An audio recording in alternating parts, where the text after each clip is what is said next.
কোনো গরিব দুঃখী মানুষের মুখে হাসি ফুটে যদি একটু আল্লাহর প্রিয় বান্দা হতে পারি, আলহামদুলিল্লাহ, সেটা আমিও আনন্দ বোধ করি আর কি। বাংলাদেশ সিভিল সার্ভিসের প্রশ্ন ফাঁস নিয়ে বেরিয়ে আসছে থলের বিড়াল। গত এক যুগে ৩০টি নিয়োগ পরীক্ষার প্রশ্ন ফাঁসে জড়িত ছিলেন বাংলাদেশ সরকারি কর্ম কমিশনের কর্মকর্তা কর্মচারীরা।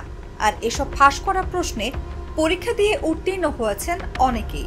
তাদের অনেকে এখন বিভিন্ন ক্যাডারে চাকরিও করছেন। যারা ফাঁস হওয়া প্রশ্নে টাকার বিনিময়ে পরীক্ষায় উত্তীর্ণ হয়ে বর্তমানে চাকরি করছেন, প্রশ্ন ফাঁস কাণ্ডে একের পর এক চাঞ্চল্যকর তথ্য সামনে আসার পর তারাও রয়েছেন আতঙ্কে।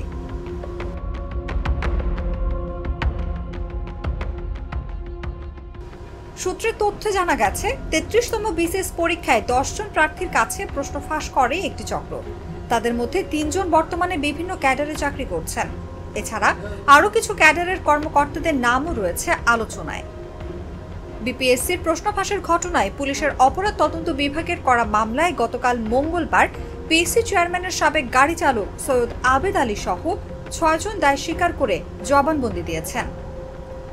দায় স্বীকার করা অন্য আসামিরা হলেন পিএসসির অফিস সহায়ক খলিলুর রহমান, অফিস সহায়ক সাজিদুল ইসলাম, ব্যবসায়ী সহোদর শাখাওয়াত হোসেন ও সাইম হোসেন এবং বেকার যুবক লিটন সরকার।